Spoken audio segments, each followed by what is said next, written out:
श्री परमात्मने नमः। श्री रामचरितमानस अध्याय अयोध्या कांड पेज 546 आगे। भय और उच्चाट के वश किसी का मन स्थिर नहीं है। क्षण में उनकी वन में रहने की इच्छा होती है और क्षण में उन्हें घर अच्छे लगने लगते हैं।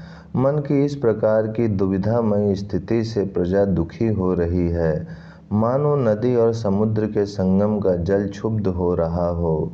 जैसे नदी और समुद्र के संगम का जल स्थिर नहीं रहता, कभी इधर आता और कभी उधर जाता है, उसी प्रकार की दशा प्रजा के मन की हो गई। चित्त दो तरफा हो जाने से वे कहीं संतोष नहीं पाते और एक दूसरे से अपना मर्म भी नहीं कहते। कृपा निधान श्री रामचंद्र जी यह दशा देखकर हृदय में हंसकर कहने लगे, कुत्ता इंद्र और नवयुवक कामी पुरुष एक सरीखे एक ही स्वभाव के हैं।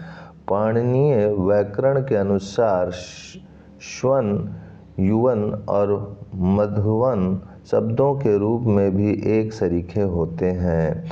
भरत जी, जनक जी, मुनिजन, मंत्री और ज्ञानी साधु संतों को छोड़कर अन्य सभी पर जिस मनुष्य को जिस योग, जिस प्रकृति और जिस स्थिति का पाया, उस पर वैसे ही देव माया लग गई।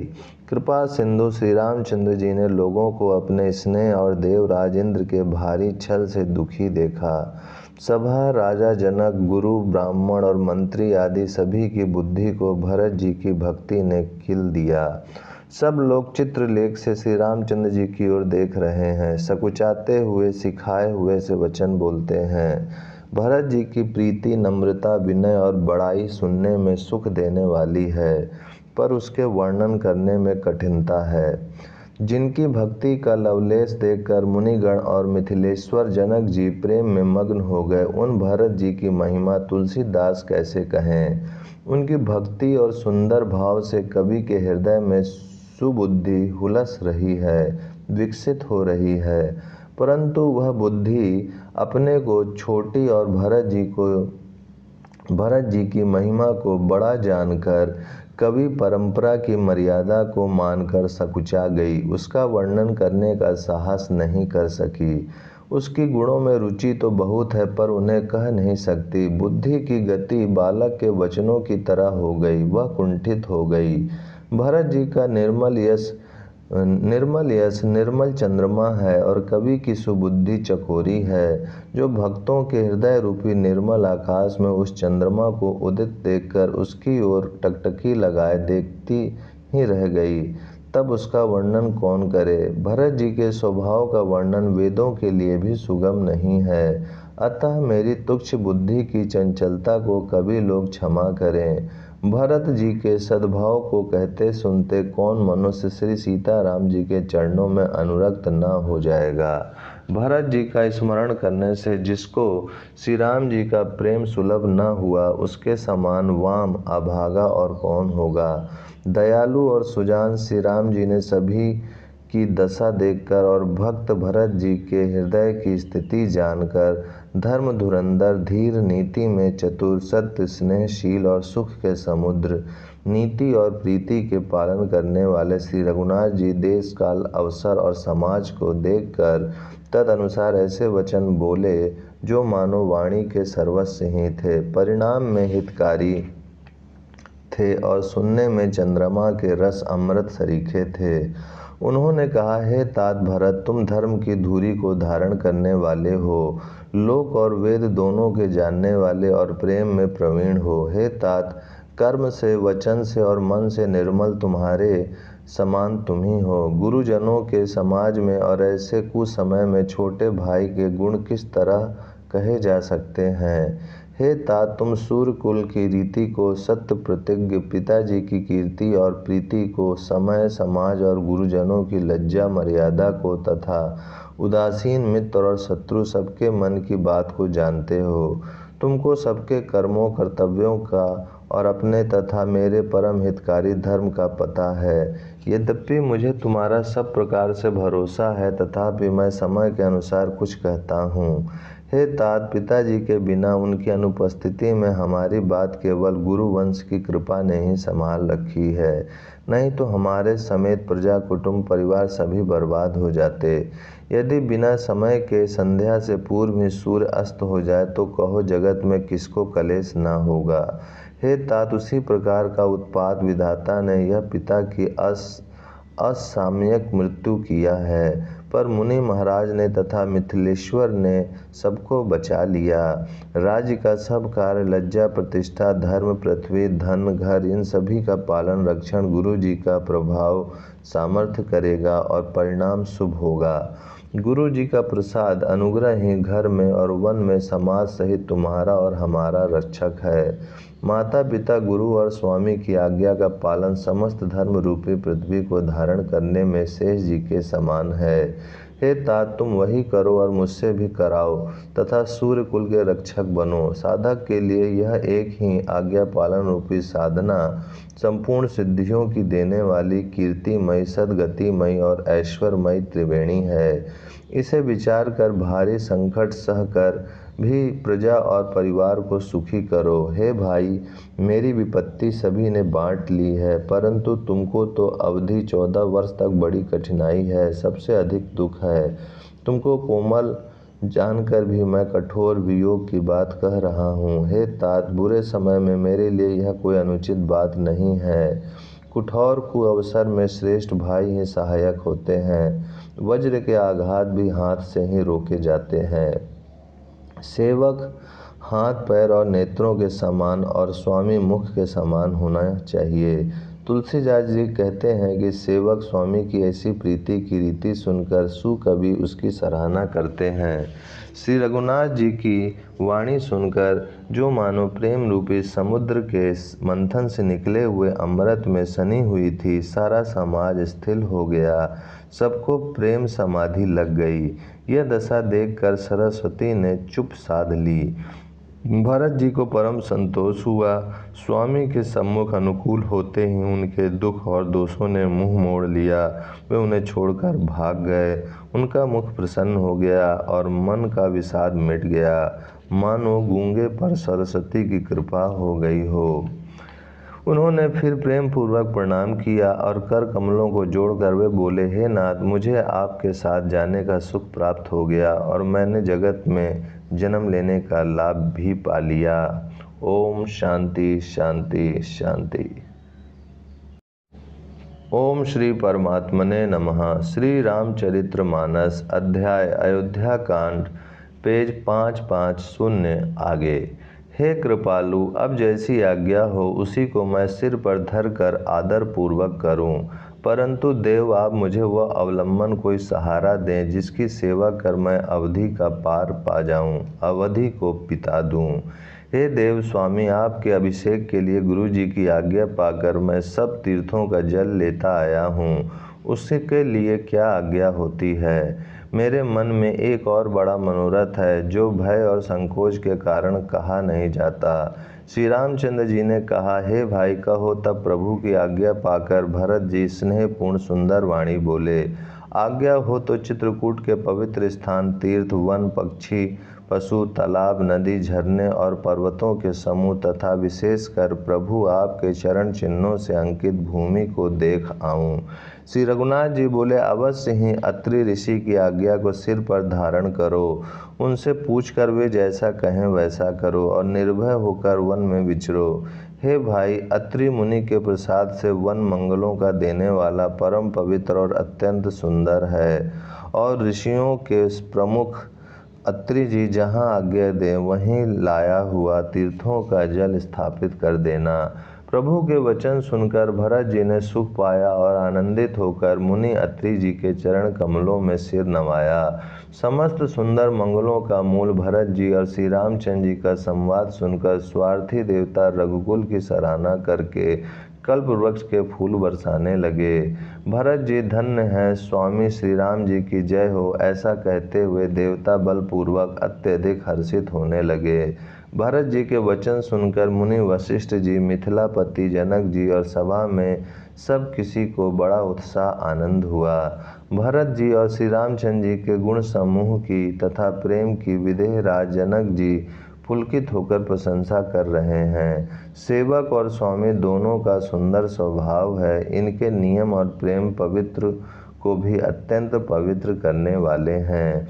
मंत्री और सभासद सभी प्रेम मुग्ध होकर अपनी अपनी बुद्धि के अनुसार सराहना करने लगे।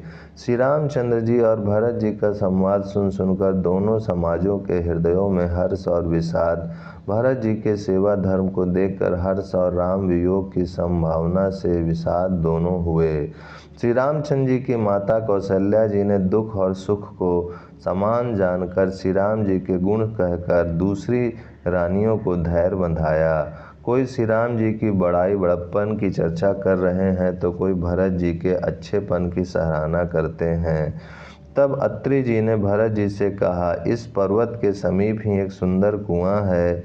इस पवित्र अनुपम और अमृत जैसे तीर्थ जल को उसी में स्थापित कर दीजिए। भरत जी ने अत्रि मुनि की आज्ञा पाकर जल के सब पात्र रवाना कर दिए और छोटे भाई शत्रुघ्न, अत्रि मुनि तथा अन्य साधु संतों सहित आप वहां गए जहां वह अथाह कुआं था और उस पवित्र जल को उस पुण्य स्थल में रख दिया। तब अत्रि ऋषि ने प्रेम से आनंदित होकर ऐसा कहा, हे तात, यह अनादि सिद्ध स्थल है। कालक्रम से यह लोप हो गया था, इसलिए किसी को इसका पता नहीं था। तब भरत जी के सेवकों ने उस जलयुक्त स्थान को देखा और उस सुंदर तीर्थों के जल के लिए एक खास कुआं बना लिया। दैव योग से विश्व भर का उपकार हो गया। धर्म का विचार जो अत्यंत अगम था वह इस कूप के प्रभाव से सुगम हो गया। अब इसको लोग भरत कूप कहेंगे। तीर्थों के जल के संयोग से तो यह अत्यंत ही पवित्र हो गया। इसमें प्रेम पूर्वक नियम से स्नान करने पर प्राणी मन, वचन और कर्म से निर्मल हो जाएंगे। कूप की महिमा कहते हुए सब लोग वहां गए जहां श्री रघुनाथ जी थे। श्री रघुनाथ जी को अत्रि जी ने उस तीर्थ का पुण्य प्रभाव सुनाया। प्रेम पूर्वक धर्म के इतिहास कहते वह रात सुख से बीत गई और सवेरा हो गया। भरत शत्रुघ्न दोनों भाई नित्य क्रिया पूरी करके श्री राम जी, अत्रि जी और गुरु वशिष्ठ जी की आज्ञा पाकर समाज सहित सब सादे साज से श्री राम जी के वन में भ्रमण प्रदक्षिणा करने के लिए पैदल ही चले। कोमल चरण हैं और बिना जूते के चल रहे हैं, यह देखकर पृथ्वी मनी मन सकुचा कर कोमल हो गई। कुछ कांटे, कंकड़ी, दरारें आदि कड़वी, कठोर और बुरी वस्तुओं को छिपाकर पृथ्वी ने सुंदर और कोमल मार्ग कर दिए। सुखों को साथ लिए सुखदायक शीतल मंद सुगंध हवा चलने लगी। रास्ते में देवता फूल बरसाकर, बादल छाया करके, वृक्ष फूल फलकर, तृण अपनी कोमलता से, मृग पशु देखकर और पक्षी सुंदर वाणी बोलकर सभी भरत जी को श्री रामचंद्र जी के प्यारे जानकर उनकी सेवा करने लगे। जब एक साधारण मनुष्य को भी आलस्य से जम्भाई लेते समय राम कह देने से ही सब सिद्धियां सुलभ हो जाती हैं, तब श्री रामचंद्र जी के प्राण प्यारे भरत जी के लिए यह कोई बड़ी आश्चर्य की बात नहीं है। इस प्रकार भरत जी वन में फिर रहे हैं। उनके नियम और प्रेम को देखकर मुनि भी सकुचा जाते हैं। पवित्र जल के स्थान, नदी, बावली, कुंड आदि पृथ्वी के पृथक पृथक भाग, पक्षी, पशु, वृक्ष, तृण, घास, पर्वत, वन और बगीचे सभी विशेष रूप से सुंदर, विचित्र, पवित्र और दिव्य देखकर भरत जी पूछते हैं और उनका प्रश्न सुनकर ऋषि राज अत्रि जी प्रसन्न मन से सबके कारण, नाम, गुण और पुण्य प्रभाव को कहते हैं। भरत जी कहीं स्नान करते हैं, कहीं प्रणाम करते हैं, कहीं मनोहर स्थानों के दर्शन करते हैं और कहीं मुनि अत्रि जी की आज्ञा पाकर बैठकर श्री सीता जी सहित श्री राम लक्ष्मण दोनों भाइयों का स्मरण करते हैं। भरत जी के स्वभाव प्रेम और सुंदर स्वभाव को देखकर वन देवता आनंदित होकर आशीर्वाद देते हैं। यूँ घूम फिर कर 2.5 पहर दिन बीतने पर लौट पड़ते हैं और आकर प्रभु श्री रघुनाथ जी के चरण कमलों का दर्शन करते हैं। भरत जी ने 5 दिन में सब तीर्थ स्थानों के दर्शन कर लिए। भगवान विष्णु और महादेव जी का सुंदर यश कहते सुनते वह 5वां दिन भी बीत गया। संध्या हो गई। अगले 6ठे दिन सवेरे स्नान करके भरत जी, ब्राह्मण, राजा जनक और सारा समाज आ जुटा। आज सबको विदा करने के लिए अच्छा दिन है, यह मन में जानकर श्री कृपालु श्री राम जी कहने में संकुचा रहे हैं। श्री रामचंद्र जी ने गुरु वशिष्ठ जी, राजा जनक जी, भरत जी और सारी सभा की ओर देखा, किंतु फिर सकुचाकर दृष्टि फेर कर वे पृथ्वी की ओर ताकने लगे। सभा उनके शील की सराहना करके सोचती है कि श्री राम जी के समान संकोची स्वामी कहीं नहीं है। सुजान भरत जी श्री रामचंद्र जी का रुख देखकर प्रेम पूर्वक उठकर विशेष रूप से धीरज धारण कर दंडवत करके हाथ जोड़कर कहने लगे, हे नाथ, आपने मेरी सभी रुचियां रखीं। मेरे लिए सब लोगों ने संताप सहा और आपने भी बहुत प्रकार से दुख पाया। अब स्वामी मुझे आज्ञा दे, मैं जाकर अवधि भर 14 वर्ष तक अवध का सेवन करूं। हे दीन दयालु, जिस उपाय से यह दास फिर चरणों का दर्शन करे, हे कौशलाधीश, हे कृपालु, अवधि भर के लिए मुझे वही शिक्षा दीजिए। ओम शांति शांति शांति। ओम श्री परमात्मने नमः। श्री रामचरित्र मानस अध्याय अयोध्या कांड, पेज 555 आगे। हे गोसाई, आपके प्रेम और संबंध से अवधपुरवासी कुटुंबी और प्रजा सभी पवित्र और रस आनंद से युक्त हैं। आपके लिए भव दुख, जन्म मरण के दुख की ज्वाला में जलना भी अच्छा है, और प्रभु आपके बिना परम पद मोक्ष का लाभ भी व्यर्थ है। हे स्वामी, आप सुजान हैं, सभी के हृदय की और मुझ सेवक के मन की रुचि, लालसा, अभिलाषा और रहनी जानकर, हे प्रणतपाल, आप सब किसी का पालन करेंगे, और हे देव, दोनों तरफ को और अंत तक निभाएंगे। मुझे सब प्रकार से ऐसा बहुत बड़ा भरोसा है, विचार करने पर तिनके के बराबर जरा सा भी सोच नहीं रह जाता। मेरी दीनता और स्वामी का स्नेह दोनों ने मिलकर मुझे जबरदस्ती ढीठ बना दिया है। हे स्वामी, इस बड़े दोष को दूर करके संकोच त्याग कर मुझ सेवक को शिक्षा दीजिए। दूध और जल को अलग अलग करने में हंसनी की सी गति वाली भरत जी की विनती सुनकर उसकी सभा ने प्रशंसा की। दीन बंधु और परम चतुर श्री राम जी भाई भरत जी के दीन और छल रहित वचन सुनकर देश काल और अवसर के अनुकूल वचन बोले। हे तात, तुम्हारी, मेरी, परिवार की, घर की और वन की सारी चिंता गुरु वशिष्ठ जी और महाराज जनक जी को है। हमारे सिर पर जब गुरु जी, मुनि विश्वामित्र जी और मिथिलापति जनक जी हैं, तब हमें और तुम्हें स्वप्न में भी कलेश नहीं है। मेरा और तुम्हारा तो परम पुरुषार्थ, स्वार्थ, सुयश, धर्म और परमार्थ इसी में है कि हम दोनों भाई पिताजी की आज्ञा का पालन करें। राजा की भलाई उनके व्रत की रक्षा से ही लोक और वेद दोनों में भला है। गुरु, पिता, माता और स्वामी की शिक्षा आज्ञा का पालन करने से, कुमार्ग पर भी चलने से पैर गड्ढे में नहीं पड़ता, पतन नहीं होता। ऐसा विचार कर सब सोच छोड़कर अवध जाकर अवधि भर उसका पालन करो। देश खजाना, कुटुंब, परिवार आदि सबकी जिम्मेदारी तो गुरु जी की चरण रज पर है। तुम तो मुनि वशिष्ठ जी, माताओं और मंत्रियों की शिक्षा मानकर तदनुसार पृथ्वी, प्रजा और राजधानी का पालन रक्षा भर करते रहना। तुलसीदास जी कहते हैं, श्री रामचंद्र जी ने कहा, मुखिया मुख के समान होना चाहिए, जो खाने पीने को तो एक अकेला है परंतु विवेक पूर्वक सब अंगों का पालन पोषण करता है। राजधर्म का सर्वस्व सार भी इतना ही है। जैसे मन के भीतर मनोरथ छिपा रहता है, श्री रघुनाथ जी ने भाई भरत को बहुत प्रकार से समझाया, परंतु कोई अवलंबन पाए बिना उनके मन में न संतोष हुआ न शांति। इधर तो भरत जी का शील, प्रेम और उधर गुरुजनों, मंत्रियों तथा तथा समाज की उपस्थिति यह देखकर श्री रघुनाथ जी संकोच तथा स्नेह के विशेष वशीभूत हो गए। अर्थात भरत जी के प्रेमवश उन्हें पाँवरी देना चाहते हैं, किंतु साथ ही गुरु आदि का संकोच भी होता है। आखिर भरत जी के प्रेमवश प्रभु श्री रामचंद्र जी ने कृपा कर खड़ाऊ दे दी और भरत जी ने उन्हें आदर पूर्वक सिर पर धारण कर लिया। करुणा निधान श्री रामचंद्र जी के दोनों खड़ाऊ प्रजा के प्राणों की रक्षा के लिए मानो दो पहरेदार हैं। भरत जी के प्रेम रूपी रत्न के लिए मानो डिब्बा हैं। जीवों के साधन के लिए मानो राम नाम के दो अक्षर हैं। रघुकुल की रक्षा के लिए दो किवाड़ हैं।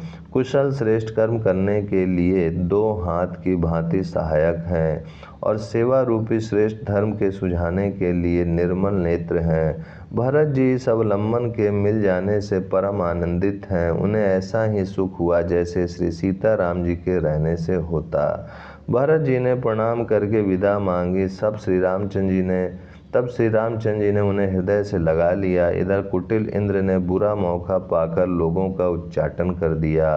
वह कुचाल भी सबके लिए हितकर हो गया। अवधि की आशा के समान ही वह जीवन के लिए संजीवनी हो गई। नहीं तो उच्चाटन न होता तो लक्ष्मण जी, सीता जी और श्री रामचंद्र जी के वियोग रूपी बुरे रोग से सब लोग घबराकर हाय हाय करके मर ही जाते। श्री राम जी की कृपा ने सारी उलझन सुधार दी। देवताओं की सेना जो लूटने आई थी वही गुणदायक, हितकारी और रक्षक बन गई। श्री राम जी भुजाओं में भरकर भाई भरत से मिल रहे हैं। श्री राम जी के प्रेम का वह रस आनंद कहते नहीं बनता। तन मन और वचन तीनों में प्रेम उमड़ पड़ा। धीरज की धुरी को धारण करने वाले श्री रघुनाथ जी ने भी धीरज त्याग दिया। वे कमल सदृश नेत्रों से प्रेम अश्रुओं का जल बहाने लगे। उनकी यह दशा देखकर देवताओं की सभा समाज दुखी हो गई। मुनिगण, गुरु वशिष्ठ जी और जनक जी सरीखे धीर धुरंधर जो अपने मन को ज्ञान रूपी अग्नि में सोने के समान कस चुके थे, जिनको ब्रह्मा जी ने निर्लेप ही रचा और जो जगत रूपी जल में कमल के पत्ते की तरह ही जगत में रहते हुए भी जगत से अनासक्त पैदा हुए, वे भी श्री राम जी और भरत जी के उपमा रहित अपार प्रेम को देखकर वैराग और विवेक सहित तन मन वचन से उस प्रेम में मग्न हो गए। जहाँ जनक जी और गुरु वशिष्ठ जी की बुद्धि गति कुंठित हो गई, उस दिव्य प्रेम को प्राकृत लौकिक कहने में बड़ा दोष है। श्री रामचंद्र जी और भरत जी के वियोग का वर्णन करते सुनकर लोग कवि को कठोर हृदय समझेंगे। अतएव वह संकोच रस अकथनीय है। अतएव कवि की सुंदर वाणी उस समय उसके प्रेम को स्मरण करके सकुचा गई। भरत जी को भेंट कर श्री रघुनाथ जी ने उनको समझाया। फिर हर्षित होकर शत्रुघ्न जी को हृदय से लगा लिया। सेवक और मंत्री भरत जी का रुख पाकर सब अपने अपने काम में जा लगे। यह सुनकर दोनों समाजों में दारुण दुख छा गया। वे चलने की तैयारियां करने लगे। प्रभु के चरण कमलों की वंदना करके तथा श्री राम जी की आज्ञा को सिर पर रखकर भरत शत्रुघ्न दोनों भाई चले। मुनि, तपस्वी और वन देवता सबका बार बार सम्मान करके उनकी विनती की। फिर लक्ष्मण जी को क्रमशः भेंट कर तथा प्रणाम करके और सीता जी के चरणों की धूलि को सिर पर धारण करके और समस्त मंगलों के मूल आशीर्वाद सुनकर वे प्रेम सहित चले। छोटे भाई लक्ष्मण जी समेत श्री रामचंद्र जी ने राजा जनक जी को सिर नवाकर उनकी बहुत प्रकार से विनती और बड़ाई की और कहा, हे देव, दयावश आपने बहुत दुख पाया। आप समाज सहित वन में आए, अब आशीर्वाद देकर नगर को पधारिए। यह सुन राजा जनक जी ने धीरज धरकर गमन किया। फिर श्री रामचंद्र जी ने मुनि, ब्राह्मण और साधुओं को विष्णु और शिव के समान जानकर सम्मान करके उनको विदा किया। तब श्री राम लक्ष्मण दोनों भाई सास सुनैना जी के पास गए और उनके चरणों की वंदना करके आशीर्वाद पाकर लौट आए। फिर विश्वामित्र, वामदेव, जाबाली और शुभ आचरण वाले कुटुंबी, नगर निवासी और मंत्री सबको छोटे भाई लक्ष्मण सहित श्री रामचंद्र जी ने यथा योग विनय एवं प्रणाम करके विदा किया। कृपा निधान श्री रामचंद्र जी ने छोटे, मध्यम, मझले और बड़े सभी श्रेणी के स्त्री पुरुषों का सम्मान करके उनको लौटाया। भरत की माता कैकेयी के चरणों की वंदना करके प्रभु श्री रामचंद्र जी ने पवित्र निश्चल प्रेम के साथ उनसे मिल भेंट कर तथा उनके सारे संकोच और सोच को मिटाकर पालकी सजाकर उनको विदा किया। प्राण प्रिय पति श्री रामचंद्र जी के साथ पवित्र प्रेम करने वाली सीता जी नैहर के कुटुंबियों से तथा माता पिता से मिलकर लौट आईं। फिर प्रणाम करके सब सासुओं से गले लगकर मिलीं। उनके प्रेम का वर्णन करने के लिए कवि के हृदय में हुलास उत्साह नहीं होता। उनकी शिक्षा सुनकर और मनचाहा आशीर्वाद पाकर सीता जी सासुओं तथा माता पिता दोनों ओर की प्रीति में समाई बहुत देर तक निमग्न रहीं। तब श्री रघुनाथ जी ने सुंदर पालकियां मंगवाईं और सब माताओं को आश्वासन देकर उन पर चढ़ाया। दोनों भाइयों ने माताओं से समान प्रेम से बार बार मिलजुल कर उनको पहुंचाया। भरत जी और राजा जनक जी के दलों ने घोड़े, हाथी और अनेकों तरह की सावरियां सजाकर प्रस्थान किया। ओम शांति शांति शांति। ओम श्री परमात्मने नमः। श्री रामचरितमानस अध्याय अयोध्या कांड पेज 560 आगे। दोनों भाइयों ने माताओं से समान प्रेम से बार बार मिलजुल कर उनको पहुंचाया। भरत जी और राजा जनक जी के दलों ने घोड़े, हाथी और अनेकों तरह की सावरियां सजाकर प्रस्थान किया। सीता जी एवं लक्ष्मण जी सहित श्री रामचंद्र जी को हृदय में रखकर सब लोग बेसुध हुए चले जा रहे हैं। बैल, घोड़े, हाथी आदि पशु हृदय में हारे स्थिर हुए परवश मन मारे चले जा रहे हैं।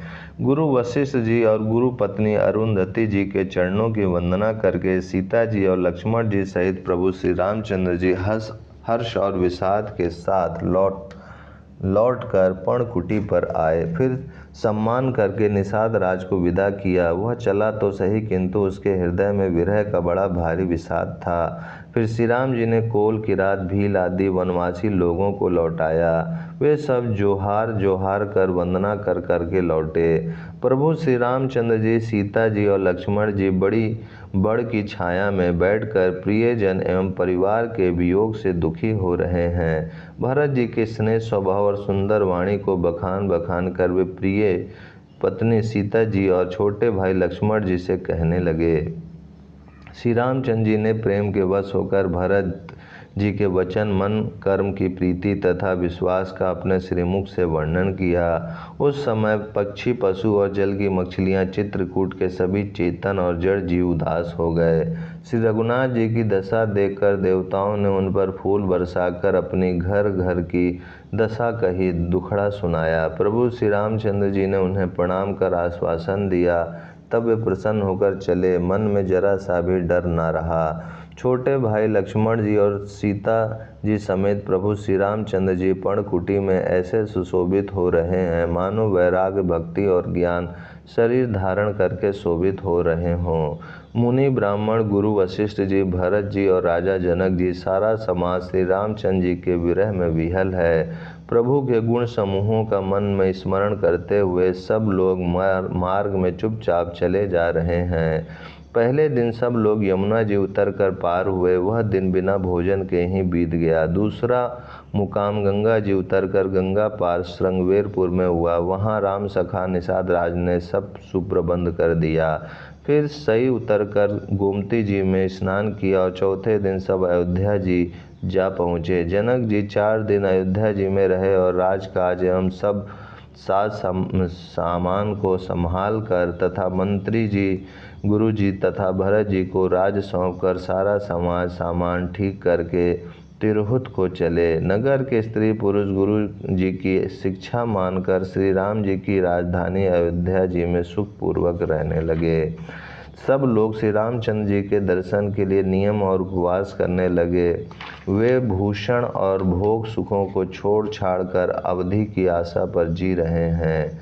भरत जी ने मंत्रियों और विश्वासी सेवकों को समझा कर उद्धत किया। वे सब सीख पाकर अपने अपने काम में लग गए।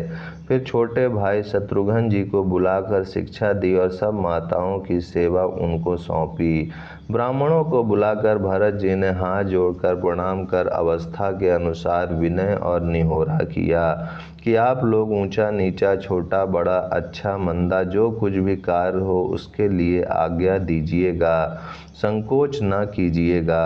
भरत जी ने फिर परिवार के लोगों को, नागरिकों को तथा अन्य प्रजा को बुलाकर उनका समाधान करके उनको सुखपूर्वक बसाया। फिर छोटे भाई शत्रुघ्न जी सहित वे गुरु जी के घर गए और दंडवत करके हाथ जोड़कर बोले, आज्ञा हो तो मैं नियम पूर्वक रहूं। मुनि वशिष्ठ जी पुलकित शरीर हो प्रेम के साथ बोले, हे भरत, तुम जो कुछ समझोगे, कहोगे और करोगे वही जगत में धर्म का सार होगा। भरत जी ने यह सुनकर और शिक्षा तथा बड़ा आशीर्वाद पाकर ज्योतिषियों को बुलाया और दिन अच्छा मुहूर्त साध कर प्रभु की चरण पादुकाओं को निर्विघ्नता पूर्वक सिंहासन पर विराजित कराया। फिर श्री राम जी की माता कौशल्या जी और गुरु जी के चरणों में सिर नवाकर और प्रभु की चरण पादुकाओं की आज्ञा पाकर धर्म की दूरी धारण करने में धीर भरत जी ने नंदीग्राम में पर्णकुटी बनाकर उसी में निवास किया। सिर पर जटाजूट और शरीर में मुनियों के वल्कल वस्त्र धारण कर पृथ्वी को खोद कर उसके अंदर कुश की आसानी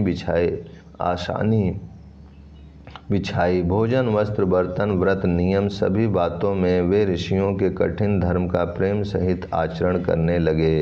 गहने, कपड़े और अनेकों प्रकार के भोग सुखों को मन, तन और वचन से तृण तोड़कर प्रतिज्ञा करके त्याग दिया। जिस अयोध्या के राज्य को देवराज इंद्र सिहाते थे और जहाँ के राजा दशरथ जी की संपत्ति सुनकर कुबेर भी लजा जाते थे, उसी अयोध्यापुरी में भरत जी अनासक्त होकर इस प्रकार निवास कर रहे हैं जैसे चंपा के बाग में भंवरा। श्री रामचंद्र जी के प्रेमी बड़भागी पुरुष लक्ष्मी के विलास भोग ऐश्वर को वमन की भांति त्याग देते हैं, फिर उसकी ओर ताकते भी नहीं।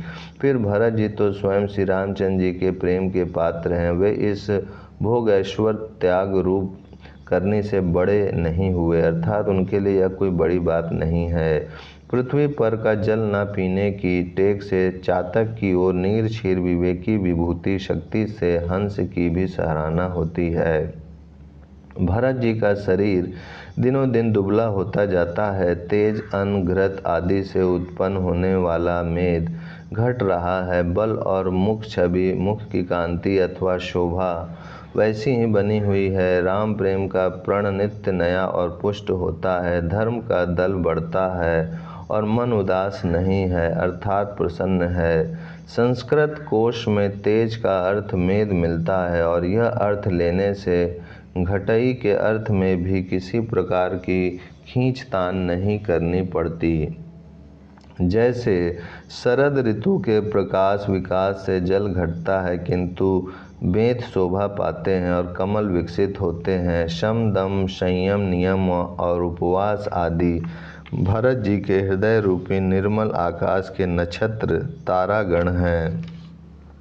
विश्वास ही उस आकाश में ध्रुवातार है। 14 वर्ष की अवधि का ध्यान पूर्णिमा के समान है और स्वामी श्री राम जी की सुरति स्मृति आकाश गंगा सरीखी प्रकाशित है।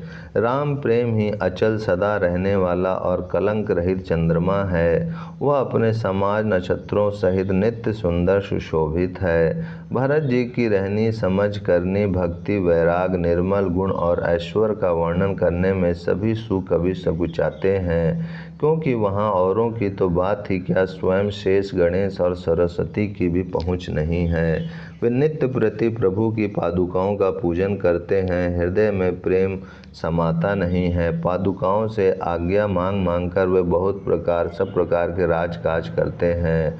शरीर पुलकित है, हृदय में श्री सीता राम जी हैं। जीव राम नाम जप रही है, नेत्रों में प्रेम का जल भरा है। लक्ष्मण जी, श्री राम जी और सीता जी तो वन में बसते हैं, परंतु भरत जी घर ही में रहकर तप के द्वारा शरीर को कस रहे हैं। दोनों ओर की स्थिति समझकर सब लोग कहते हैं कि भरत जी सब प्रकार से सराहने योग्य हैं। उनके व्रत और नियम को सुनकर साधु संत भी सकुचा जाते हैं और उनकी स्थिति देखकर मुनिराज भी लज्जित होते हैं। भरत जी का परम पवित्र आचरण, चरित्र मधुर, सुंदर और आनंद मंगलों को करने वाला है। कलयुग के कठिन पापों और कलेशों को हरने वाला है। महामोह रूपी रात्रि को नष्ट करने के लिए सूर्य के समान है। पाप समूह रूपी हाथी के लिए सिंह है। सारे संतापों के दल का नाश करने वाला है। भक्तों को आनंद देने वाला और भव के भार, संसार के दुख का भंजन करने वाला तथा श्री राम प्रेम रूपी चंद्रमा का सार अमृत है। श्री सीताराम जी के प्रेम रूपी अमृत के परिपूर्ण भरत जी का जन्म यदि न होता तो मुनियों के मन को भी अगम, यम, नियम, शम, दम आदि कठिन व्रतों का आचरण कौन करता।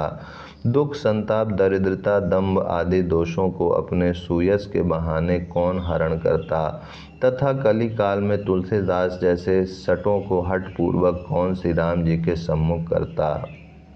तुलसीदास जी कहते हैं, जो कोई भरत जी के चरित्र को नियम से आदर पूर्वक सुनेंगे उनको अवश्य ही श्री सीताराम जी के चरणों में प्रेम होगा और सांसारिक विषय रस से वैराग्य होगा।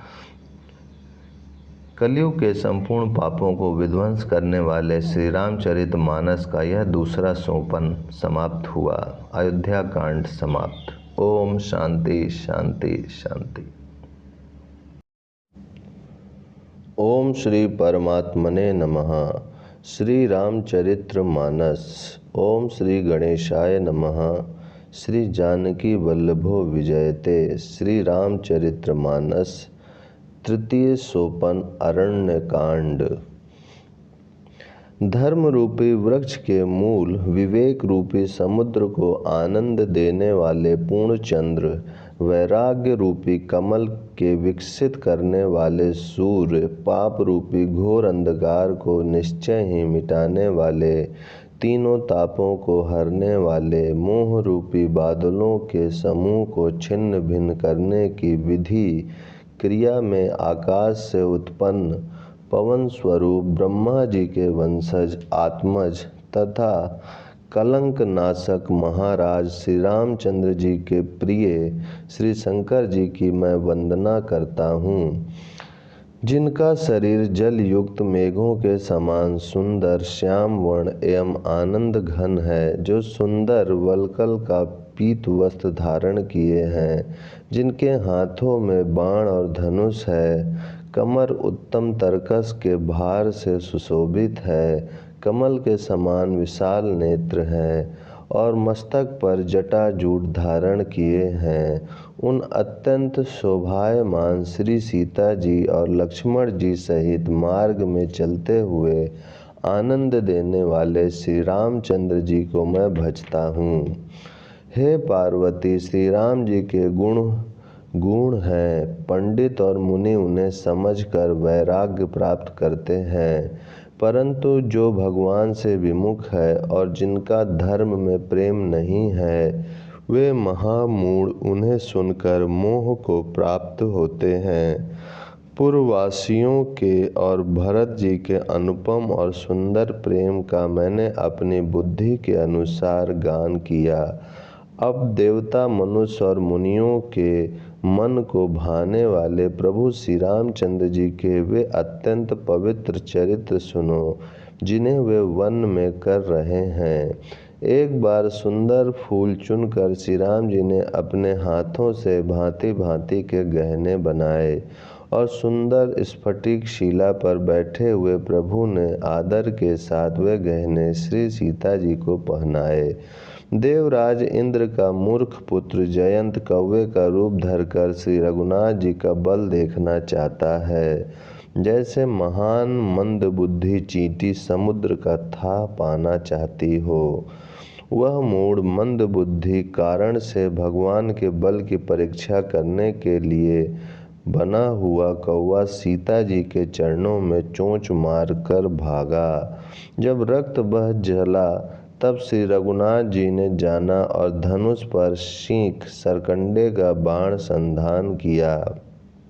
श्री रघुनाथ जी, जो अत्यंत ही कृपालु हैं और जिनका दीनों पर सदा प्रेम रहता है, उनसे भी उस अवगुणों के घर मूर्ख जयंत ने आकर छल किया। मंत्र से प्रेरित होकर वह ब्रह्म बाण दौड़ा। कौवा भयभीत होकर भाग चला। वह अपना असली रूप धरकर पिता इंद्र के पास गया, पर श्री राम जी का विरोधी जानकर इंद्र ने उसको नहीं रखा। तब वह निराश हो गया। उसके मन में भय उत्पन्न हो गया, जैसे दुर्वासा ऋषि को चक्र से भय हुआ था। वह ब्रह्मलोक, शिवलोक आदि समस्त लोकों में थका हुआ और भय शोक से व्याकुल होकर भागता फिरा, पर रखना तो दूर रहा, किसी ने उसे बैठने तक के लिए नहीं कहा। श्री राम जी के द्रोही को कौन रख सकता है। काकभुसुंडी जी कहते हैं, हे गरुण सुनिए, उसके लिए माता मृत्यु के समान, पिता यमराज के समान और अमृत विष के समान हो जाता है। मित्र सैकड़ों शत्रुओं की सी करनी करने लगते हैं। देव नदी गंगा जी उसके लिए वैतरणी यमपुरी की नदी हो जाती हैं। हे भाई सुनिए, जो श्री रघुनाथ जी के विमुख होता है, समस्त जगत उसके लिए अग्नि से भी अधिक गर्म जलाने वाला हो जाता है। नारद जी ने जयंत को व्याकुल देखा तो उन्हें दया आ गई, क्योंकि संतों का चित्त बड़ा कोमल होता है। उन्होंने उसे समझाकर तुरंत श्री राम जी के पास भेज दिया। उसने जाकर पुकार कर कहा, हे शरणागत के हितकारी, मेरी रक्षा कीजिए। आतुर और भयभीत जयंत ने जाकर श्री राम जी के चरण पकड़ लिए और कहा, हे दयालु रघुनाथ जी, रक्षा कीजिए, रक्षा कीजिए। आपके अतुलित बल और आपकी अतुलित प्रभुता सामर्थ्य को मैं मंद बुद्धि जान नहीं पाया था। अपने किए हुए कर्म से उत्पन्न हुआ फल मैंने पा लिया। अब हे प्रभु मेरी रक्षा कीजिए, मैं आपकी शरण तक कर आया हूँ। शिव जी कहते हैं, हे पार्वती, कृपालु श्री रघुनाथ जी ने उसकी अत्यंत आर्त दुख भरी वाणी सुनकर उसे एक आंख का काना करके छोड़ दिया। उसने मोहवश द्रोह किया था, इसीलिए यद्यपि उसका वध ही उचित था, पर प्रभु ने कृपा करके उसे छोड़ दिया। श्री राम जी के समान कृपालु और कौन होगा। चित्रकूट में बसकर श्री रघुनाथ जी ने बहुत से चरित्र किए, जो कानों को अमृत के समान प्रिय हैं। फिर कुछ समय पश्चात श्री राम जी ने मन में ऐसा अनुमान किया कि मुझे सब लोग जान गए हैं, इससे यहाँ बड़ी भीड़ हो जाएगी। इसलिए सब मुनियों से विदा लेकर सीता जी सहित दोनों भाई चले। जब प्रभु अत्रि जी के आश्रम में गए तो उनका आगमन सुनते ही महामुनि हर्षित हो गए। शरीर पुलकित हो गया। अत्रि जी उठकर दौड़े। उन्हें दौड़े आते देखकर श्री राम जी और भी शीघ्रता से चले आए। दंडवत करते हुए ही श्री राम जी को उठाकर मुनि ने हृदय से लगा लिया और प्रेम अश्रुओं के जल से दोनों जनों को, दोनों भाइयों को नहला दिया। श्री राम जी की छवि देखकर मुनि के नेत्र शीतल हो गए। तब वे उनको आदर पूर्वक अपने आश्रम में ले आए। पूजन करके सुंदर वचन कहकर मुनि ने मूल और फल दिए, जो प्रभु के मन को बहुत रुचे। प्रभु आसन पर विराजमान हैं। नेत्र भरकर उनकी शोभा देखकर परम प्रवीण मुनि श्रेष्ठ हाथ जोड़कर स्तुति करने लगे। हे भक्त वत्सल, हे कृपालु, हे कोमल स्वभाव वाले, मैं आपको नमस्कार करता हूँ। निष्काम पुरुषों को अपना परम धाम देने वाले आपके चरण कमलों को मैं भजता हूँ। आप नितांत सुंदर श्याम, संसार आवागमन रूपी समुद्र को मथने के लिए मंदराचल रूप फूले हुए कमल के समान नेत्रों वाले और मद आदि दोषों से छुड़ाने वाले हैं। हे प्रभु, आपकी लंबी भुजाओं का पराक्रम और आपका ऐश्वर्य अप्रमेय, बुद्धि के परे अथवा असीम है। आप तरकस और धनुष बाण धारण करने वाले तीनों लोकों के स्वामी हैं। ओम शांति शांति शांति। ओम श्री परमात्मने नमः। श्री रामचरितमानस अध्याय अरण्यकांड पेज 571 आगे। सूर्यवंश के भूषण महादेव जी के धनुष को तोड़ने वाले, मुनि राजों और संतों को आनंद देने वाले तथा देवताओं के शत्रु असुरों के समूह का नाश करने वाले हैं। आप कामदेव के शत्रु महादेव जी के द्वारा वंदित ब्रह्मा आदि देवताओं से सेवित विशुद्ध ज्ञानमय विग्रह और समस्त दोषों को नष्ट करने वाले हैं। हे लक्ष्मीपते, हे सुखों की खान और सत्पुरुषों की एकमात्र गति, मैं आपको नमस्कार करता हूँ। हे सचिपति, इंद्र के प्रिय छोटे भाई वामन जी, स्वरूपा शक्ति श्री सीता जी और छोटे भाई लक्ष्मण जी सहित आपको मैं भजता हूँ। जो मनुष्य मत्सर डाह रहित होकर आपके चरणों कमलों का सेवन करते हैं, वे तर्क वितर्क अनेक प्रकार के संदेह रूपी तरंगों से पूर्ण संसार रूपी समुद्र में नहीं गिरते, आवागमन के चक्कर में नहीं पड़ते। जो एकांतवासी पुरुष मुक्ति के लिए इंद्रियादि का निग्रह करके उन्हें विषयों से हटाकर प्रसन्नता पूर्वक आपको भजते हैं, वे स्वकीय गति को अपने स्वरूप को प्राप्त होते हैं। उन आप को जो एक अद्वितीय अद्भुत मायिक जगत से विलक्षण प्रभु, सर्वसमर्थ, इच्छा रहित ईश्वर, सबके स्वामी, व्यापक, जगत गुरु, सनातन, नित्य, तुरीय, तीनों गुणों से सर्वथा परे और केवल अपने स्वरूप में स्थित हैं तथा जो भाव प्रिय कुयोगियों विषयी पुरुषों के लिए अत्यंत दुर्लभ, अपने भक्तों के लिए कल्प वृक्ष अर्थात उनकी समस्त कामनाओं को पूर्ण करने वाले, सम पक्षपात रहित और सदा सुखपूर्वक सेवन करने योग्य हैं, मैं निरंतर भजता हूँ। हे अनुपम सुंदर, हे पृथ्वीपति, हे जानकीनाथ, मैं आपको प्रणाम करता हूँ। मुझ पर प्रसन्न होइए, मैं आपको नमस्कार करता हूँ। मुझे अपने चरण कमलों की भक्ति दीजिए। जो मनुष्य इस स्तुति को आदर पूर्वक पढ़ते हैं, वे आपकी भक्ति से युक्त होकर आपके परम पद को प्राप्त होते हैं, इसमें संदेह नहीं। मुनि ने इस प्रकार विनती करके और फिर सिर नवाकर हाथ जोड़कर कहा, हे नाथ, मेरी बुद्धि आपके चरण कमलों को कभी न छोड़े। फिर परम शीलवती और विनम्र श्री सीता जी, अत्रि जी की पत्नी अनसुईया जी के चरण पकड़कर उनसे मिली। ऋषि पत्नी के मन में बड़ा सुख हुआ। उन्होंने आशीष देकर श्री सीता जी को पास बैठा लिया और उन्हें ऐसे दिव्य वस्त्र और आभूषण पहनाए जो नित्य नए, निर्मल और सुहावने बने रहते हैं। फिर ऋषि पत्नी उनके बहाने मधुर और कोमल वाणी से स्त्रियों के कुछ धर्म बखान कर कहने लगीं। हे राजकुमारी, सुनिए, माता पिता भाई सभी हित करने वाले हैं, परंतु ये सब एक सीमा तक ही सुख देने वाले हैं। परंतु हे जानकी, पति तो मोक्ष रूप असीम सुख देने वाला है। वह स्त्री अधम है जो ऐसे पति की सेवा नहीं करती। धैर्य, धर्म, मित्र और स्त्री, इन चारों की विपत्ति के समय ही परीक्षा होती है। वृद्ध, रोगी, मूर्ख, निर्धन, अंधा, बहरा, क्रोधी और अत्यंत ही दीन, ऐसे भी पति का अपमान करने से स्त्री यमपुर में भांति भांति के दुख पाती है।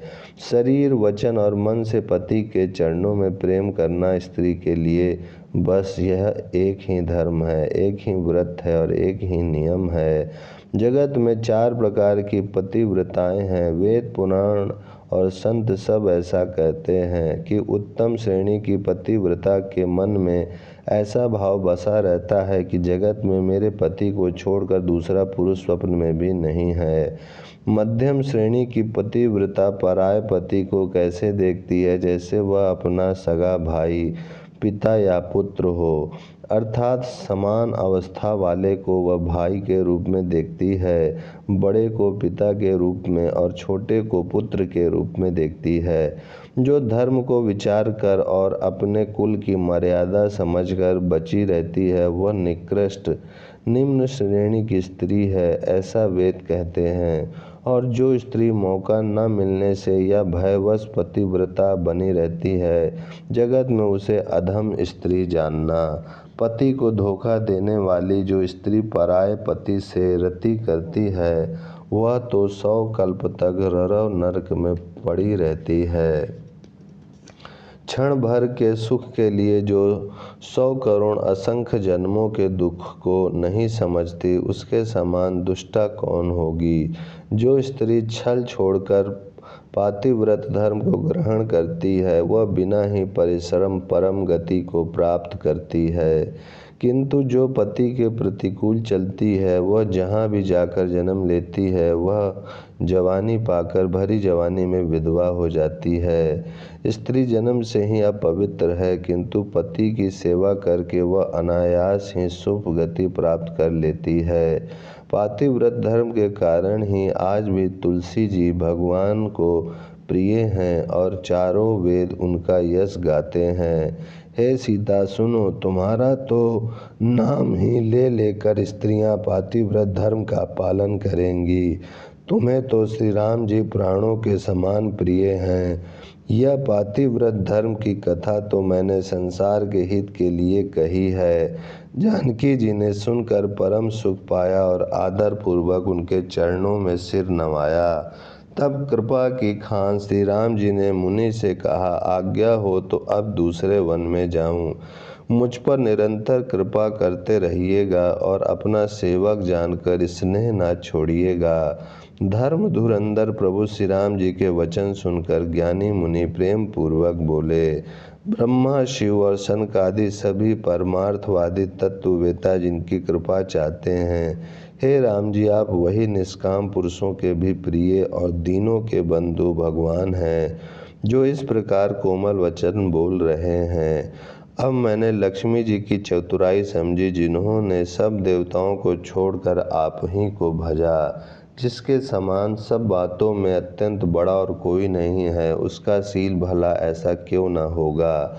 मैं किस प्रकार कहूँ कि हे स्वामी आप अब जाइए, हे नाथ आप अंतर्यामी हैं, आप ही कहिए, ऐसा कहकर धीर मुनि प्रभु को देखने लगे।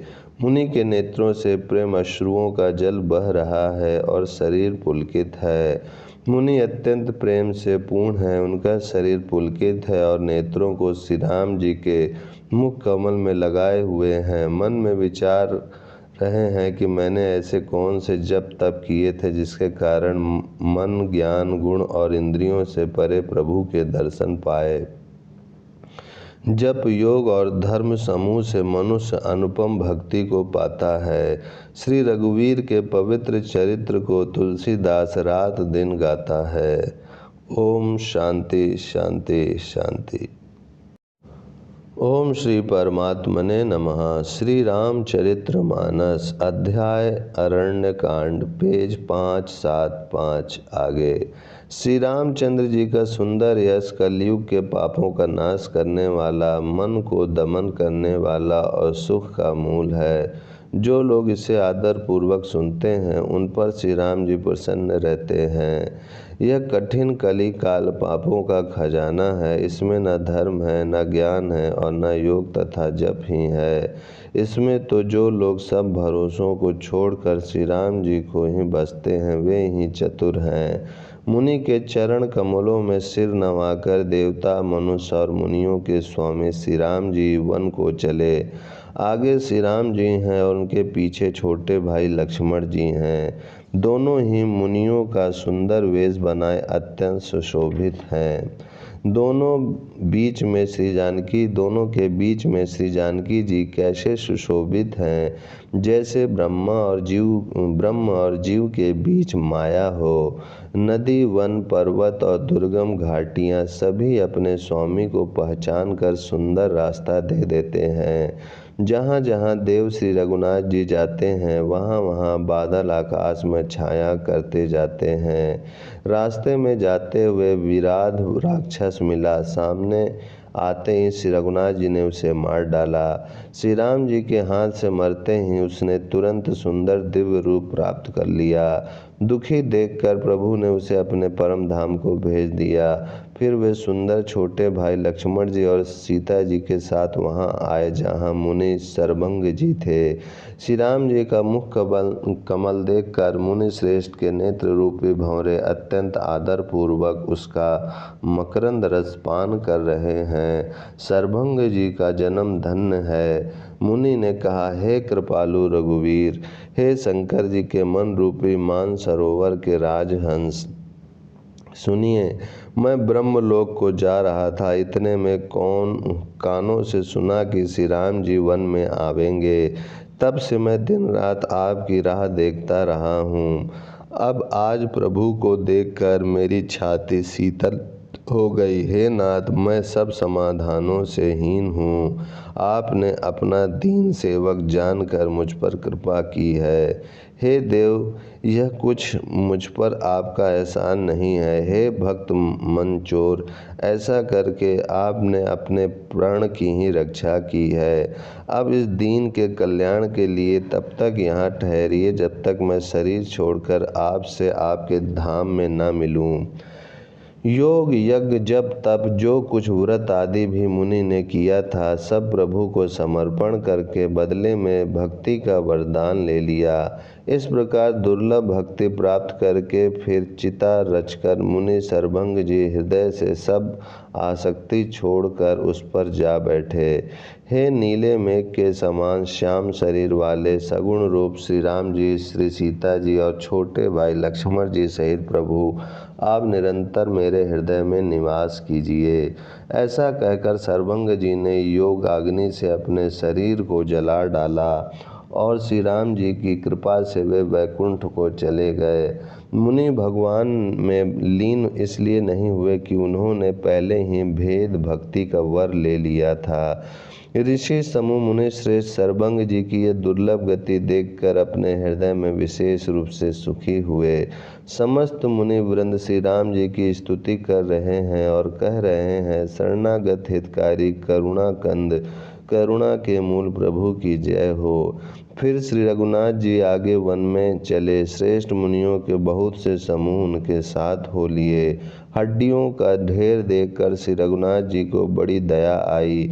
उन्होंने मुनियों से पूछा। मुनियों ने कहा, हे स्वामी, आप सर्वदर्शी, सर्वज्ञ, अंतर्यामी, सबके हृदय की जानने वाले हैं। जानते हुए भी अनजान की तरह हमसे कैसे पूछ रहे हैं।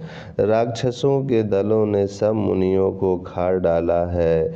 ये सब उन्हीं की हड्डियों के ढेर हैं। यह सुनते ही श्री रघुवीर के नेत्रों में जल छा गया। उनकी आंखों में करुणा के आंसू भर आए। श्री राम जी ने भुजा उठाकर प्रण किया कि मैं पृथ्वी को राक्षसों से रहित कर दूंगा। फिर समस्त मुनियों के आश्रमों में जाकर उनको दर्शन एवं संभाषण का सुख दिया। मुनि अगस्त्य जी के एक सुतीक्ष्ण नामक सुजान ज्ञानी शिष्य थे। उनकी भगवान में प्रीति थी। वे मन, वचन और कर्म से श्री राम जी के चरणों के सेवक थे। उन्हें स्वप्न में भी किसी दूसरे देवता का भरोसा नहीं था। उन्होंने ज्यों ही प्रभु का आगमन कानों से सुन पाया, त्यों ही अनेक प्रकार के मनोरथ करते हुए वे आतुरता शीघ्रता से दौड़ चले। हे विधाता, क्या दीन बंधु श्री रघुनाथ जी मुझ जैसे दुष्ट पर भी दया करेंगे? क्या स्वामी श्री राम जी छोटे भाई लक्ष्मण जी सहित मुझसे अपने सेवक की तरह मिलेंगे? मेरे हृदय में दृढ़ विश्वास नहीं होता, क्योंकि मेरे मन में भक्ति, वैराग्य या ज्ञान कुछ भी नहीं है। मैंने ना तो सत्संग, योग, जप अथवा यज्ञ ही किए हैं और न प्रभु के चरण कमलों में मेरा दृढ़ अनुराग ही है। हाँ, दया के भंडार प्रभु की एक बान है कि जिसे किसी दूसरे का सहारा नहीं है वह उन्हें प्रिय होता है। भगवान की इस बान का स्मरण आते ही मुनि आनंद मग्न होकर मन ही मन कहने लगे, आहा, भव बंधन से छुड़ाने वाले प्रभु के मुखार विंद को देखकर आज मेरे नेत्र सफल होंगे। शिव जी कहते हैं, हे भवानी, ज्ञानी मुनि प्रेम में पूर्ण रूप से निमग्न हैं, उनकी वह दशा कहीं नहीं जाती। उन्हें दिशा विदिशा, दिशाएं और उनके कोण आदि और रास्ता कुछ भी नहीं सूझ रहा है। मैं कौन हूँ और कहाँ जा रहा हूँ यह भी नहीं जानते, इसका भी ज्ञान नहीं है। वे कभी पीछे घूमकर फिर आगे चलने लगते हैं और कभी प्रभु के गुण गा गा कर नाचने लगते हैं। मुनि ने प्रगाढ़ प्रेमा भक्ति प्राप्त कर ली। प्रभु श्री राम जी वृक्ष की आड़ में छिपकर भक्ति की प्रेम उन्मत्त दशा देख रहे हैं। मुनि का अत्यंत प्रेम देखकर भव भय आवागमन के भय को हरने वाले श्री रघुनाथ जी मुनि के हृदय में प्रकट हो गए। हृदय में प्रभु के दर्शन पाकर मुनि बीच रास्ते में अचल स्थिर होकर बैठ गए। उनका शरीर रोमांच से कटहल के फल के समान कंठित हो गया। तब श्री रघुनाथ जी उनके पास चले आए और अपने भक्त की प्रेम दशा देखकर मन में बहुत प्रसन्न हुए।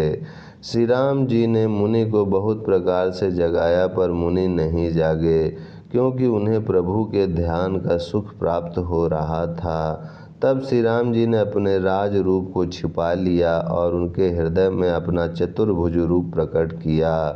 तब अपने इष्ट स्वरूप के अंतर ध्यान होते ही मुनि कैसे व्याकुल होकर उठे, जैसे श्रेष्ठ मणिधर सर्प मणि के बिना व्याकुल हो जाता है। मुनि ने अपने सामने श्री सीता जी और लक्ष्मण जी सहित श्याम सुंदर विग्रह सुखधाम श्री राम जी को देखा। प्रेम में मग्न हुए वे बड़भागी श्रेष्ठ मुनि लाठी की तरह गिरकर श्री राम जी के चरणों में लग गए। श्री राम जी ने अपनी विशाल भुजाओं से पकड़कर उन्हें उठा लिया और बड़े प्रेम से हृदय से लगा रखा। कृपालु श्री रामचंद्र जी मुनि से मिलते हुए ऐसे शोभित हो रहे हैं मानो सोने के वृक्ष से तमाल का वृक्ष गले लगकर मिल रहा हो। मुनि निस्तब्ध खड़े हुए टकटकी लगाकर श्री राम जी का मुख देख रहे हैं, मानो चित्र में लिखकर बनाए गए हों। ओम शांति शांति शांति। ओम श्री परमात्मने नमः। श्री रामचरितमानस अध्याय अरण्यकांड, पेज 580 आगे। तब मुनि ने हृदय में धीरज धरकर बार बार चरणों को स्पर्श किया, फिर प्रभु को अपने आश्रम में लाकर अनेक प्रकार से उनकी पूजा की। मुनि कहने लगे, हे प्रभु, मेरी विनती सुनिए। मैं किस प्रकार से आपकी स्तुति करूं? आपकी महिमा अपार है और मेरी बुद्धि अल्प है, जैसे सूर्य के सामने जुगनू का उजाला। हे नीलकमल की माला के समान श्याम शरीर वाले, हे जटाओं का मुकुट और मुनियों के वल्कल वस्त्र पहने हुए, हाथों में धनुष बाण लिए तथा कमर में तरकस कसे हुए श्री राम जी, मैं आपको निरंतर नमस्कार करता हूँ। जो मोह रूपी घने वन को जलाने के लिए अग्नि हैं, संत रूपी कमलों के वन के प्रफुल्लित करने के लिए सूर्य हैं, राक्षस रूपी हाथियों के समूह के पछाड़ने के लिए सिंह हैं और भय और भव आगमन रूपी पक्षी के मारने के लिए बाज रूप हैं, वे प्रभु सदा हमारी रक्षा करें। हे लाल कमल के समान नेत्र और सुंदर वेश वाले सीता जी के नेत्र रूपी चकोर के चंद्रमा, शिव जी के हृदय रूपी मान सरोवर के बाल हंस, विशाल हृदय और भुजा वाले श्री रामचंद्र जी, मैं आपको नमस्कार करता हूँ। जो संशय रूपी सर्प को ग्रसने के लिए गरुण है, अत्यंत कठोर तर्क से उत्पन्न होने वाले विषाद का नाश करने वाले हैं, आवागमन को मिटाने वाले और देवताओं के समूह को आनंद देने वाले हैं। वे कृपा के समूह श्री राम जी सदा हमारी रक्षा करें। हे निर्गुण सगुण विषम और समरूप, हे ज्ञान वाणी और इंद्रियों से अतीत, हे अनुपम निर्मल संपूर्ण दोष रहित अनंत एवं पृथ्वी का भार उतारने वाले श्री रामचंद्र जी, मैं आपको नमस्कार करता हूँ। जो भक्तों के लिए कल्पवृक्ष के बगीचे हैं, क्रोध लोभ मद और काम को डराने वाले हैं, अत्यंत ही चतुर और संसार रूपी समुद्र से तरने के लिए सेतु रूप हैं। वे सूर्य कुल की ध्वजा श्री रामचंद्र जी सदा मेरी रक्षा करें। जिनकी भुजाओं का प्रताप अतुलनीय है, जो बल के धाम हैं, जिनका नाम कलयुग के बड़े भारी पापों का नाश करने वाला है, जो धर्म के कवच रक्षक हैं और जिनके गुण समूह आनंद देने वाले हैं, वे श्री राम जी निरंतर मेरे कल्याण का विस्तार करें। यद्यपि आप निर्मल व्यापक अविनाशी और सबके हृदय में निरंतर निवास करने वाले हैं, तथापि हे खरारी श्री राम जी, लक्ष्मण जी और सीता जी सहित वन में विचरने वाले आप इसी रूप में मेरे हृदय में निवास कीजिए। हे स्वामी, आपको जो सगुण निर्गुण और अंतर्यामी जानते हो, वे जाना करें। मेरे हृदय को तो कौशलपति कमल नयन श्री राम जी ही अपना घर बनावें। ऐसा अभिमान भूल कर भी ना छूटे कि मैं सेवक हूँ और श्री रघुनाथ जी मेरे स्वामी हैं। मुनि के वचन सुनकर श्री राम जी मन में बहुत प्रसन्न हुए। तब उन्होंने हर्षित होकर श्रेष्ठ मुनि को हृदय से लगा लिया और कहा, हे मुनि, मुझे परम प्रसन्न जानो। जो वर मांगो वही मैं तुम्हें दूं। मुनि सुतीक्ष्ण जी ने कहा, मैंने तो वर कभी मांगा ही नहीं। मुझे समझ ही नहीं पड़ता कि क्या झूठ है और क्या सत्य है, क्या मांगूं क्या नहीं। अतः हे श्री रघुनाथ जी, हे दासों को सुख देने वाले, आपको जो अच्छा लगे मुझे वही दीजिए। श्री रामचंद्र जी ने कहा, हे मुन्ने, तुम प्रगाढ़ भक्ति, वैराग, विज्ञान और समस्त गुणों तथा ज्ञान के निधान हो जाओ।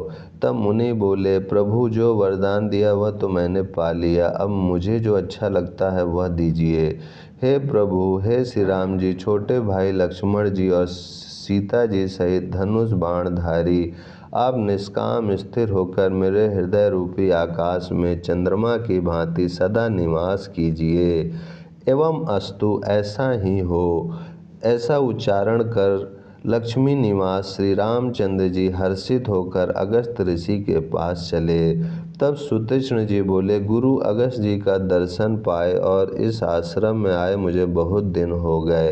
अब मैं भी प्रभु आपके साथ गुरु जी के पास चलता हूँ। इसमें हे नाथ, आप पर मेरा कोई एहसान नहीं है। मुनि की चतुरता देखकर कृपा के भंडार श्री राम जी ने उनको साथ ले लिया और दोनों भाई हंसने लगे। रास्ते में अपनी अनुपम भक्ति का वर्णन करते हुए देवताओं के राजराजेश्वर श्री राम जी अगस्त मुनि के आश्रम पर पहुँचे।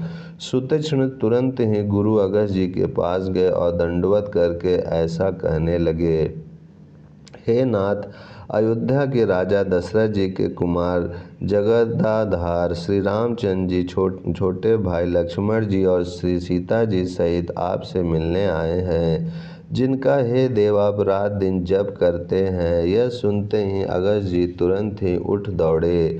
भगवान को देखते ही उनके नेत्रों में आनंद और प्रेम के आंसुओं का जल भर आया। दोनों भाई मुनि के चरण कमलों पर गिर पड़े। ऋषि ने उठकर बड़े प्रेम से उन्हें हृदय से लगा लिया। ज्ञानी मुनि ने आदरपूर्वक कुशल पूछकर उनको लाकर श्रेष्ठ आसन पर बैठाया। फिर बहुत प्रकार से प्रभु की पूजा करके कहा, मेरे समान भाग्यवान आज दूसरा कोई नहीं है। वहाँ जहाँ तक जितने भी अन्य मुनिगण थे, सभी आनंद कंद श्री राम जी के दर्शन करके हर्षित हो गए। मुनियों के समूह में श्री रामचंद्र जी सबकी ओर सम्मुख होकर बैठे, अर्थात प्रत्येक मुनि को श्री राम जी अपने ही सामने मुख करके बैठे दिखाई देते हैं और सब मुनि टकटकी लगाए उनके मुख को देख रहे हैं। ऐसा जान पड़ता है मानो चकोरों का समुदाय शरद पूर्णिमा के चंद्रमा की ओर देख रहा हो। तब श्री राम जी ने मुनि से कहा, हे प्रभु, आपसे तो कुछ छिपाव है नहीं। मैं जिस कारण से आया हूँ वह आप जानते ही हैं। इसी से हे तात, मैंने आपसे समझा कर कुछ नहीं कहा। हे प्रभु, अब आप मुझे वही मंत्र सलाह दीजिए जिस प्रकार मैं मुनियों के द्रोही राक्षसों को मारूं। प्रभु की वाणी सुनकर मुनि मुस्कुराए और बोले, हे नाथ, आपने क्या समझकर मुझसे यह प्रश्न किया है। हे पापों का नाश करने वाले, मैं तो आप ही के भजन के प्रभाव से आपकी कुछ थोड़ी सी महिमा जानता हूँ। आपकी माया गूलर के विशाल वृक्ष के समान है, अनेकों ब्रह्मांडों के समूह ही जिसके फल हैं। चर और अचर जीव गूलर के फल के भीतर रहने वाले छोटे छोटे जंतुओं के समान उन ब्रह्मांड रूपी फलों के भीतर बसते हैं, और वे अपने उस छोटे से जगत के सिवा दूसरा कुछ नहीं जानते। उन फलों का भक्षण करने वाला कठिन और कराल काल है। वह काल भी सदा आपसे भयभीत रहता है। उन्हीं आपने समस्त लोकपालों के स्वामी होकर भी मुझसे मनुष्य की तरह प्रश्न किया। हे कृपा के धाम, मैं तो यह वर मांगता हूँ कि आप श्री सीता जी और छोटे भाई लक्ष्मण जी सहित मेरे हृदय में सदा निवास कीजिए। ओम शांति शांति शांति।